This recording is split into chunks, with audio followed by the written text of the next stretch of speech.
वक्रतुंड महाकाय सूर्यकोटि संप्रभ निर्विघ्नं कुरु मे देव सर्वकार्येषु सर्वदा। मंगलम भगवान विष्णु मंगलम गरुड़ध्वज मंगलम पुंडरीकाक्ष मंगलाय तनो हरि। शंकर शंकर हर हर शंकर शंकर शंकर जय जय शंकर। देखिए, हम शिव से ही जुड़ी शिव पुराण की ही कथा आप लोग को सुनाते हैं। अब बार बार आप लोग से कहते हैं कि आप लोग सुनिए और दूसरों को भेजिए, दूसरों को सुनाइए। जब उसको लाइक करेंगी, सब्सक्राइब करें तो पुण्य की भागी बनेंगी। कथा देखिए मामूली नहीं है, एक घड़ी आधे में पुण्य। कथा तो एक घड़ी सुनने का बहुत बड़ा महत्व होता है, इसीलिए आप लोग से कहते हैं, बार बार कहते हैं कथा सुनिए। देखिए, हमेशा पार्वती जी भोलेनाथ से हमेशा कहती थी कि महादेव कोई कथा सुनाइए, महादेव कोई कथा सुनाइए। महादेव इतना खुश होते थे कि कहें ठीक है पार्वती, तुमको हम कथा सुनाएंगे। और जब महादेव बैठे रहते हैं तो पार्वती उनसे कुछ भी नहीं कहती, खाली यही कहती है महादेव चलिए कोई कथा सुनाइए। तो महादेव शिव पुराण के कथा बैठ के अपन सुनाते। महादेव तो शिव जी हैं, शिव पुराण तो शिव जी हैं, अपन सुनाते थे। तो ही कहते थे कि देखो पार्वती, अगर कोई मेरे नाम से उठता है बैठता है, मेरा नाम लेता है, तो उसका की आत्मा में हम विराजमान होते हैं। और क्या दुख है, क्या सुख है, क्या फल है, उसको हम स्वयं देते हैं। क्योंकि महादेव का कथा मामूली बात नहीं है, इसलिए आप लोगों से कहते हैं कि आप लोग भी इसलिए थोड़ा सा भेजते हैं, ज़्यादा तो भेजते नहीं, 5 मिनट 10 मिनट की आप लोग सुन लिया करिए। आप थोड़ा सा सुनेंगे, शिव जी आपके हृदय में वास करेंगे। अब महादेव पार्वती सुना रहे हैं। गंगा के किनारे काशी में एक ब्राह्मण रहते थे, और वो हमेशा तब जब मजे का बैठ के करते थे। अब बहुत दूर दूर के लोग आते थे, महात्मा से पूछते थे कि आप यहाँ क्या करते हैं। कहें हम यहाँ गंगा स्नान करते हैं, तपस्या करते हैं। झोपड़ी ना के गंगा किनारे बैठे थे। काशी की गंगा का तभी महत्व है। तो उनसे बताने लगे कि बताइए, यहाँ आप तपस्या करते हैं और कहीं क्यों नहीं चले। कहें काशी में थोड़ा सा दान, थोड़ा सा तप, थोड़ा सा पूजा बहुत ज़्यादा है। अगर आप आप काशी में थोड़ा सा भी दान अन्य का कर रही हैं तो समझो हजारों के बराबर है। काशी में अन्न का दान और जल का दान जो कुछ है, सो एक चुटकी। देखिए, पुनर्जन्म में एक नाउन थी, वो कुछ नहीं की थी, थोड़ा सा एक लौंग दान कर दी, दूसरे जन्म ब्राह्मण के घर जन्म ली। काशी में बहुत बड़ा महत्व है दान पुण्य का। तो इसीलिए जब ले भगवान, देखिए आपका जब शरीर चल रहा है, डोल रहा है, आप में सामर्थ्य है, शक्ति है, तो कर लीजिए। किसी के भरोसे मत रहिए। मान लो आप बिस्तरा पर पड़ जाएं, आपका शरीर काम न दे, आपके पास सब कुछ होते हुए आप कुछ नहीं कर सकती हैं। तो इसीलिए अपने भगवान ने दिया है तो अपने हाथ से धर्म कर लीजिए।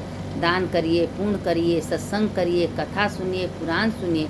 ये करने से क्या होगा कि आपकी आत्मा का शुद्धि होगी। और आपका तो पुनर्जन्म बना है, भगवान ने आप लोग को दिया है।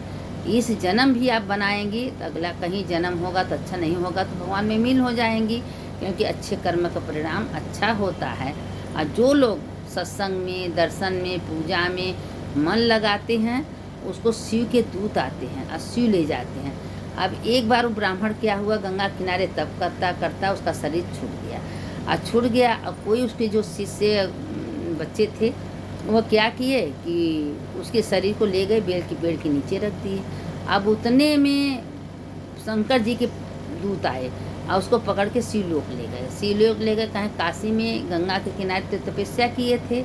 और उसके बाद इसके पार्थिव शरीर को लोग बेल के पेड़ के नीचे रख दिए। बेल के पेड़ के नीचे में 33 कोटि देवी देवता का वास होता है। तो जितना देवी देवता रहते हैं उतना समझ जा, बेले के पेड़ में एक एक पत्ता में देवता का वास होता है। इसीलिए कहते हैं कि काशी में बेल के पेड़ में दीपक जलाना, पेड़ के पेड़ में पूजा करना बहुत महत्व होता है। अब इतने में क्या हुआ कि शिवपुर में गए। शिवपुर में कहे तो भगवान कहें कि भाई तुम क्या चाहते हो, तुम मुक्त होना चाहते हो कि तुम पृथ्वी पर जाना चाहते हो। लोग कहते हैं काशी मरणानि मुक्ति, क्योंकि उसका शरीर काशी में छूटा था। लेकिन भगवान भोलेनाथ तुझसे पूछे थे कि तुम क्या करना चाहते हो। कहे नहीं प्रभु, मेरा मन नहीं भरा है, हम तो थोड़े दिन तक रहे, आपने बुला लिया, हमारा मन है कि हम फिर काशी में जाएं, काशी में वास करें। और जब काशी में रह ले, मेरा मन भर जाए, तब हमको अपने शिवलोक में ले आए। भगवान कहे ठीक है। तो एक ब्राह्मण के घर में उसको जन्म दे दिए। कहें जाओ तुम मेन काशी में जाओ। काशी में उसका जन्म हुआ। काशी में रहते रहते रहते सबको कथा पुराण सुनाना, भगवान का भजन करना, कोई पाप कर्म नहीं, कोई अच्छे कर्म करना। क्योंकि काशी में बहुत दिन उसका मन था कि हम बहुत दिन तक विश्वनाथ जी जाना, ज्ञान वापी का दर्शन करना, महामृत्युंजय का दर्शन करना, काशी में 12 ज्योतिर्लिंग का दर्शन करना। अब उसके दिमाग में ये हो गया, भगवान कहें कि भाई ये तो वास्तव में ब्राह्मण कुल में जन्म लिया है, लेकिन एक दिन उसका व्यर्थ नहीं जा रहा, अच्छे कर्म करा है। लेकिन देखिए सत्संग का बहुत बड़ा महत्व होता है। लोग कहते हैं ना, बिन सत्संग विवेक न होई, राम कृपा बिना सुलभ नहीं। एक घड़ी आधे में पुण्य, एक घड़ी कथा सुनिए, उसी का बहुत बड़ा महत्व है। तो अपना ले गए वहाँ अपना शिवलोक में गए तो भोलेनाथ गणेश जी को बोला। देखिए गणेश जी का भी दिन चलता है, गणेश कार्तिक सब आए, उसके आदर सम्मान कर रहे हैं क्योंकि काशी में भाई अपना कर्म करके मुक्ति पा गया था। तो इसीलिए हम आप लोग से भी कहते हैं कि हम तो थोड़ा सा भेजते हैं, लेकिन आप लोग उसको सुनिए, दूसरों को भेजिए, सुनाइए। तो अपना वो आया ब्राह्मण, तो ब्राह्मण जब जाने लगा तो उसका एक शिष्य था, उसको एक अंगूठी दे दिया था, कहे तुम ये अंगूठी लो और तुम काशी में रह के अपना तप करना। तो काशी में रहने लगा। काशी में तो एक दिन काशी में रहते और वो उसका मन नहीं लगता था अच्छे कर्म में, वो दुष्टों के साथ। काशी में देखिए थोड़ा सा पाप भी बहुत ज़्यादा है और थोड़ा सा पुण्य भी बहुत ज़्यादा है, लेकिन उसका उसके जो शिष्य थे उसका मन कभी लगता नहीं था। वो हमेशा शराब पीना, बुरे लोगों को संग करना, सबको गाली देना, और काशी में मेन गंगा के किनारे रह के गलत काम करता था। अब करते जब उसका एक दिन शरीर छूटा तो भैरव यातना ले लिए। भैरवनाथ का इसको तो अब हम विश्वनाथ जी को देंगे नहीं, अब उसको हो गया भैरवी यातना। जब भैरवी यातना ले गया तो भैरवनाथ उसको पकड़ के लेके गए। और जब भैरवनाथ ले गए तो क्योंकि पहले तो गणेश जी लेते हैं, गणेश जी के बाद मंगल गणेश जी हैं, पहले वो लेते हैं, वो गणेश जी लेके फिर भैरवी यातना होता है। भैरवी यातना नरकों से भी बेहतर है। इतना भैरवी यातना उसको हुआ, कई लाखों कई हजारों साल भैरवी यातना हुआ। अब भैरवनाथ इतना तड़प के उसको इतना तड़पाने के बाद, क्योंकि काशी में शरीर छूटा था, तब उसको मुक्ति हुआ।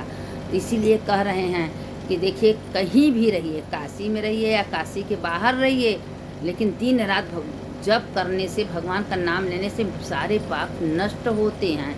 तो हमेशा कुछ मंत्र जपिए, भगवान का नाम ले, हर हर महादेव, नहीं राधे राधे, कृष्ण कृष्ण, श्री शिवाय नमस्ते, कुछ मंत्र बोलते रहिए, आपका पाप नष्ट हुआ। काशी में अगर आप संध्या सवेरे 12 ज्योतिर्लिंग का नाम ले रही हैं तो उससे तो आपका संध्या 7 जन्म के पाप नष्ट होते हैं। काशी में 12 ज्योतिर्लिंग हैं और 12 ज्योतिर्लिंग का महत्व है। कहीं आप दर्शन करने जाएंगी 15%, काशी में 15% ज़्यादा महत्व है। इसीलिए काशी में जो रह के दर्शन करता है, पूजा करता है, सत्संग करता है, कथा करता है, उसको समस्त पाप तत्काल नष्ट हो जाते हैं। इसीलिए कह रहे हैं कि आप लोग भी काशी में अगर भगवान नहीं दिए हैं तभी जब तब कहीं रहिए, करिए। अरे अच्छे कर्म का फल अच्छा है तो बुरे कर्म का फल, बस ये सोचिए कि कुछ कोई लेके नहीं आए, एक सुई लेके नहीं जाएंगे। आपके पास अगर धन दौलत भगवान दिए तो अपने हाथ से अच्छा कर्म कर लीजिए, स्नान दान जप तप पूजा पाठ। बुरा कर्म तो सबसे बता दीजिए, अच्छे कर्म किसी से मत बताइए, क्योंकि आपका घटता जाएगा। बुरा कर्म है मत बता, बुरे कर्म सबसे बताए, अच्छा कर्म दान कर रही है मत किसी से कहिए, आप करिए। आपके पास है तो खुद दीजिए, आप भोजन कराइए, अच्छे कर्म करिए। अच्छे कर्म के कोई गरीब है, दुखियारी है, उसका भी मदद कर दीजिए। ये करने से क्या होगा कि आपका पाप नष्ट होगा। तो इसीलिए दान धर्म किसी से नहीं बताना चाहिए, क्योंकि अगर आप उनसे बता रही हैं, अगर देखिए किसी का बुराई भी मत करिए। अगर बुराई किसी का कर रही हैं तो आपका सारा धर्म नष्ट हो जाएगा, आप पाप के भागी होंगे, उसका सारे पाप आपके ऊपर आ जाएगा।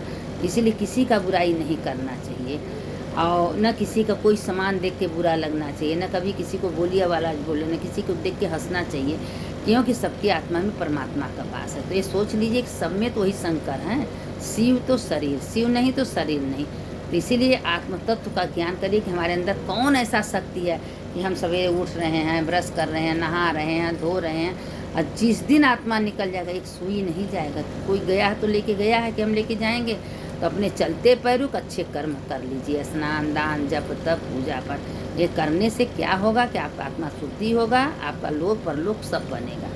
सुनने वाले की जय, सुनाने वाले की जय। शंकर शंकर हर हर शंकर शंकर शंकर जय जय शंकर। मंगल भवन या मंगल हारी, उमा जपत ही त्रिपुरारी।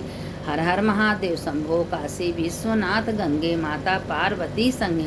सुनने वाले की जय हो, सुनाने वाले की जय हो सके तो संध्या सवेरे 12 ज्योतिर्लिंग का नाम आप लोग जरूर सुनिए, क्योंकि 12 ज्योतिर्लिंग का नाम कहने से, सुनने से 7 जन्म के पाप तत्काल नष्ट होते हैं।